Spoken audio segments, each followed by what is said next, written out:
ISF এর সঙ্গে আমাদের কোনো জোট হয়। এখানে আইএসএফ এর ডাকতে হবে এমন তো কোনো ব্যাপার নয়।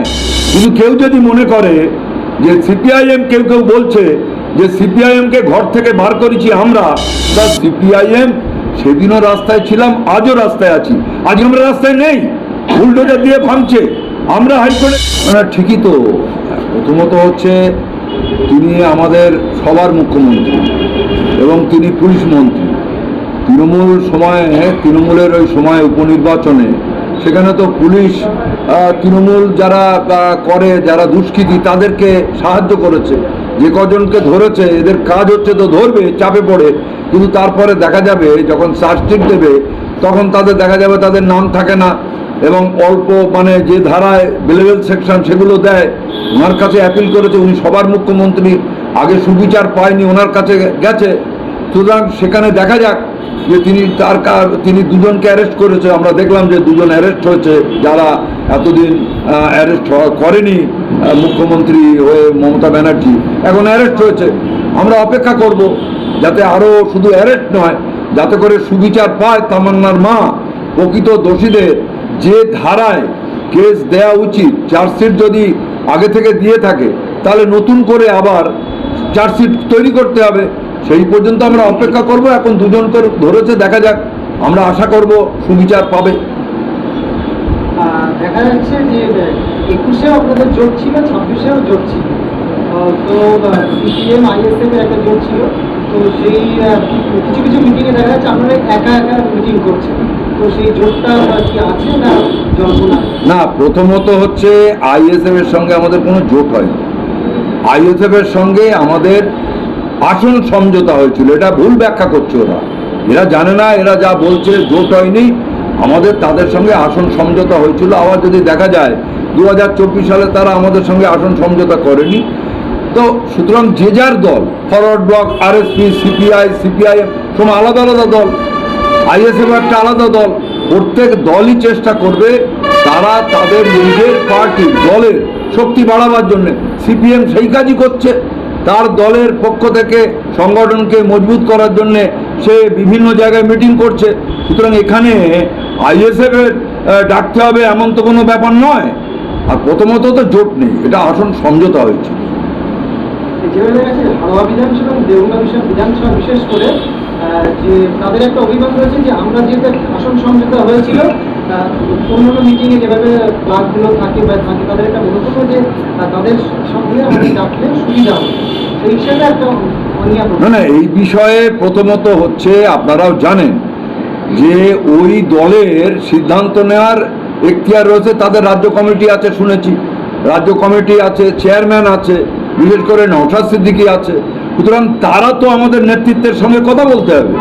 যদি আমাদের একসঙ্গে কোনো প্রোগ্রাম করতে হয়, সেই প্রোগ্রাম করতে গেলে তাদের নেতৃত্ব এখানে বসে তো হবে না। তারা যদি আমাদের সঙ্গে এসে কোনো আন্দোলন, লড়াই, সংগ্রাম করতে চায় তাহলে আমাদের আপত্তি নেই। কিন্তু আবারও বলছি, সিপিআইএম পার্টির তার নিজস্ব, তার বিভিন্ন যে সংগঠন, শ্রেণী সংগঠন, গণসংগঠন, তার যে পার্টি সংগঠন, তার প্রত্যেক দলের যেমন আছে তেমনি আমাদেরও আছে। আমাদের পার্টির শক্তি আমরা বাড়াতে চাইবো না, আমাদের সংগঠন বাড়াবো না। আর যখন কোনো বিষয় নিয়ে অন্য দলও যদি যারা আমাদের সঙ্গে এই আন্দোলন করতে চায়, দেখা যায় কি হয়, কলকাতার বুকে যখন প্যালেস্তাইনের উপরে আক্রমণ হয় বা কোনো বিভিন্ন ভারতবর্ষের বিভিন্ন সমস্যা নিয়ে হয়, যারা আমাদের জোটে নেই, আমাদের জোটে তো ছিল ফরওয়ার্ড ব্লক, আরএসপি, সিপিআই, এখন সিপিআইএম এর লিবারেশন, তো এটা হচ্ছে এদের সঙ্গে আসন সমঝোতা। কিন্তু এর বাইরেও বিভিন্ন ইস্যুতে যদি দেখেন, সেই জায়গায় দাঁড়িয়ে আমাদের সঙ্গে অন্যান্য কংগ্রেস সহ আরও দল বিভিন্ন ইস্যুতে তারা যখন চায় যে আপনাদের সঙ্গে আমরা কলকাতায় একসঙ্গে মিছিল করব, আমরা করি। তেমনি এখানেও যদি তারা মনে করে যে আইএসএফ এর সঙ্গে আমাদের কোনো বিষয় নিয়ে আন্দোলন করার দরকার, কোনো মিটিং করার দরকার, কোনো সভা করার দরকার, তাহলে সেটা তো তাদের রাজ্য নেতৃত্বকে ভাবতে হবে, নওশাদ সিদ্দিক সাহেবকেই তো ভাবতে হবে। এবং তারা যদি আমাদের পার্টির নেতৃত্বের সঙ্গে কথা বলে, তো না করার তো কিছু নেই, করা যেতেই পারে। দীর্ঘদিন ধরে আপনাদের জনসভায় বিধায়ক ছিল না, আপনাদের একটা বিধায়ক রয়েছে, এবং এই যে আপনাদের একটা সমৃদ্ধ দল আসতে হচ্ছে, তো সামনে পঞ্চায়েত নির্বাচন রয়েছে, এবং আপনারা অঞ্চলে যেভাবে প্রোগ্রাম করছেন, দল কতটা সমৃদ্ধ হচ্ছে, টার্গেট কতটা সৃষ্টি হয়েছে? সাংঘাতিকভাবে সমৃদ্ধ হচ্ছে। সিপিআইএম একটা সর্বভারতীয় দল এবং সিপিআইএমের সংগঠন প্রত্যেক রাজ্যে রয়েছে।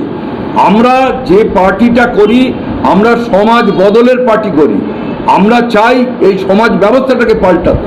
স্বাভাবিকভাবেই যে ব্যবস্থাটা আমরা চাই সেটা যে সমাজতান্ত্রিক সমাজ ব্যবস্থা, সেই সমাজ ব্যবস্থা আমরা পাল্টাতে, এই সমাজ ব্যবস্থা পাল্টাতে চাই। আমরা কৃষকের যে ফসলের যে দাম, আজকে ন্যায্য দাম, নরেন্দ্র মোদী তো বলেছিল ডক্টর স্বামীনাথন কমিশনের সুপারিশ লাগু করবে, করেছে। শুভেন্দু অধিকারী তো বাজেট পেশ করেছে, তাদের কৃষকের কথা কোনো আছে, উল্লেখ আছে? নেই। ক্ষেত মজুরের কবে থেকে তাদের 200 দিনের কাজের ব্যবস্থা হবে বা 125 দিনের কাজের ব্যবস্থা হবে, কোনো দিশা দেখিয়েছে? কোনো বেকার যুবকের, 1 কোটি বেকারের যুবকের চাকরি দেবে বলেছিল, কোনো দিশা দেখাচ্ছে? স্বাভাবিকভাবেই আমরা, আমাদের যে দল সিপিআইএম, নিশ্চিতভাবে আমাদের দলের পক্ষ থেকে আমাদের এই পশ্চিম বাংলার মাটিতে আমাদের যে এতদিন তো আমরা মিটিং মিছিল করতে পারিনি, আমাদের দেয়া হয়নি। বিরোধীদের মিটিং মিছিল করার কোনো অধিকারই ছিল না, সভা সমিতি করার অধিকারই ছিল না 2 নম্বর ব্লকে।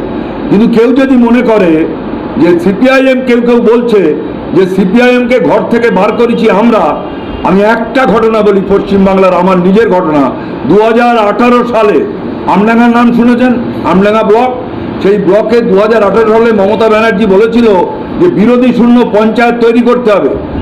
তৃণমূলের চোখে চোখ রেখে আমাদের আমডাঙ্গার কমরেডরা লড়াই করে বোদাই পঞ্চায়েত এবং তারাবাড়িয়া পঞ্চায়েতে আমরা সংখ্যাগরিষ্ঠতা পেয়েছিলাম। 2018 আগস্ট আমরা হাইকোর্টের অর্ডার বার করেছিলাম যে ফ্রি অ্যান্ড ফেয়ার ইলেকশন করাতে হবে, ডিএম এর কাছে অর্ডার গেছিল। সেই তারিখেই আক্রমণ করে, 115 জনের নামে মামলা, 3 জন আমাদের খুন হয়। আমি নিজে 4 মাস জেলে ছিলাম, 1.5 বছর আমাকে আমার জেলায় ঢুকতে দেয়নি, বাড়ি তো দূরের কথা। তাহলে 18 সালে কোথায় ছিল যারা এইসব কথা বলছে? সিপিআইএমকে ঘর থেকে বের করেছি, খুঁজে পাওয়া যায় না। গোটা পশ্চিমবাংলা জুড়ে 80,000 মামলা আছে আমাদের নামে, আমাদের নামে 100-এর মতো খুন হয়েছে, এদের আমলে খুন হয়েছে। স্বাভাবিকভাবেই আমাদের আনিস খানের ছেলে খুন হয়েছে, আমাদের সুদীপ্ত খুন হয়েছে, আমাদের ওই যে ছেলেটি ওই ডিওএফ এর লড়াই করতে গিয়ে, হ্যাঁ মঈনুদ্দিন, হ্যাঁ বিদ্যা, সে খুন হয়েছে। স্বাভাবিকভাবেই আমরা কি ঘরে ছিলাম? সালকুশনের পরের কথা। আমরা সিপিআইএম সেদিনও রাস্তায় ছিলাম, আজও রাস্তায় আছি। আজ আমরা রাস্তায় নেই, বুলডোজার দিয়ে ভাঙছে। আমরা হাইকোর্টে তো রাস্তায় আছি। আজকে যে হকার উচ্ছেদ হচ্ছে যে কোনো বিষয়ে, আমরাই তো যাচ্ছি, রাস্তায় আছি, লাল ঝান্ডা রয়েছে। সুতরাং আমরা মনে করি যে লাল ঝান্ডা ঘরে ছিল না, লাল ঝান্ডা অতীতেও রাস্তায় ছিল গরিব খেটে খাওয়া শ্রমজীবী মানুষের জন্যে। লাল ঝান্ডা আজকেও আছে, আগামী দিনে লাল ঝান্ডা থাকবে। আমি তো আগেই বলেছি, সেটা নির্ভর করে অন্যান্য যে দলগুলো আছে আমাদের মনোভাবাপন্ন, তারা যদি মনে করে যে না আমরা একসঙ্গে করতে চাই, প্রত্যেক দলের তো তাদের নিজস্ব একটা দাবি থাকবে। যেমন এই বিধানসভা নির্বাচনে বিভিন্ন দল নিয়ে এই বিধানসভা নির্বাচনে, সুতরাং যদি কোনো আমাদের মনোভাবাপন্ন যদি কোনো দল, তারা যদি আমাদের সঙ্গে পঞ্চায়েত নির্বাচন হোক, কর্পোরেশন হোক, পৌরসভা হোক, আর ডিসেম্বরে পৌর নির্বাচন, স্বাভাবিকভাবেই তারা যদি মনে করে কোনো দল আসতে চায় আমাদের সঙ্গে, তাদের সঙ্গে নিয়ে আলোচনা করে আমরা লড়াই করতে রাজি আছি, কোনো অসুবিধা হওয়ার কথা নয়। প্রস্তুতি আছে, সমস্ত মানুষ। হাড়োয়ার নির্বাচন জনসভা তো দেখলেন, হাড়োয়ায় যে সভা হলো, জনস্রোত, গোলাবাড়ির যে সভা হলো, জনস্রোত।